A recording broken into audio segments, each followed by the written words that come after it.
राजनीतिक माहिरों ने देश की चुनाव व्यवस्था को बिल्कुल ही बोगस बताया। विशेषज्ञों का कहना है कि हर विधानसभा चुनाव पर 100 करोड़ रुपए से ज्यादा खर्च होते हैं। इलेक्टोरल बॉन्ड से लेकर चुनावी चंदा की बात हो तो सब ब्लैक मनी के सहारे सत्ता प्राप्ति का खेल खेला जाता है। चुनाव जीतना है तो उसके लिए कितना पैसा लगता है।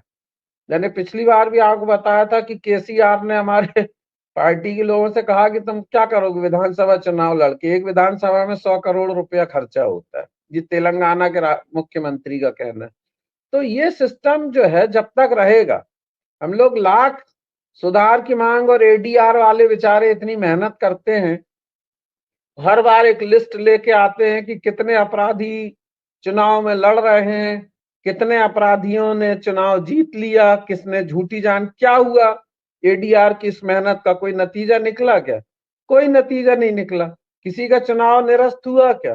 कोई नहीं निकला। कोई उसका संज्ञान लेता है क्या एडीआर की रिपोर्ट का? हमारे आप जैसे लोग जो हैं वही लोग इस पे अपना डिस्कशन कर लेते हैं। आम जनता को क्या मालूम एडीआर क्या है और एडीआर की रिपोर्ट क्या है और किसके बारे में क्या है। तो ये एक एकेडमिक डिस्कशन और डिबेट के बाहर तो ये जाती नहीं है। दूसरा, जैसे तैसे करके नोटा का प्रावधान लाया भी गया, तो उस नोटा के प्रावधान का मतलब क्या हुआ? नोटा का आधार पे अगर किसी को मेजॉरिटी वोट ना मिले और नोटा को ज्यादा वोट मिले तो इलेक्शन निरस्त नहीं होगा, ये नियम है। तो नोटा में वोट डालने से सिर्फ आपको एक सेल्फ सेटिस्फेक्शन है या एक पब्लिसिटी है कि साहब हमने तो किसी को वोट नहीं दिया, या लोग देखें कि यहाँ जितने कैंडिडेट खड़े थे इनमें से किसी को जनता ने वोट डालने काबिल नहीं समझा।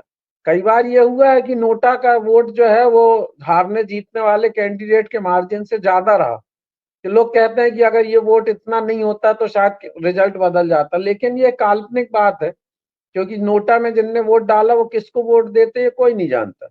तो अगर नोटा का सिस्टम आपने किया भी है तो उसका कोई उपयोग नहीं है, कोई फायदा नहीं है वास्तव में। तो जो वास्तव में ठोस काम होना चाहिए वो तो होता नहीं है। इलेक्शन फंडिंग की बात हुई कि गवर्नमेंट को इलेक्शन फंडिंग करना चाहिए, तो वो भी नहीं होती क्योंकि मालूम है कि उसमें फंडिंग में सबके साथ जो है बराबरी का व्यवहार करना पड़ेगा। तो फिर कहाँ से फिर इलेक्टोरल बॉन्ड के 54,000 करोड़ कितने 5,000 कितने करोड़ रुपए, 54,000 करोड़ रुपए जो भाजपा को मिले फिर वो कहाँ से खर्च करेंगे? क्यों देगा कोई उनको? तो इसलिए मैं समझता हूँ कि ये जो चुनाव का पूरा सिस्टम और इसका जो कानून है, ये पूरा कानून ही बोगस है और ये कभी भी डेमोक्रेसी को कभी भी मजबूत नहीं कर सकता, कभी भी इसको एनरिच नहीं कर सकता, कभी भी इसको और ताकत नहीं दे सकता, बल्कि धीरे धीरे ये एक घुन लगा एक वो है जिसको हम देखते रहे कि पेड़ ऊपर से हरा भरा है लेकिन इसका तना जो है वो पूरा खोखला हो चुका है। कहा जाता है हिंदुस्तान में किसी भी बीमारी का इलाज करवाना बहुत मुश्किल, बहुत महंगा। गलत।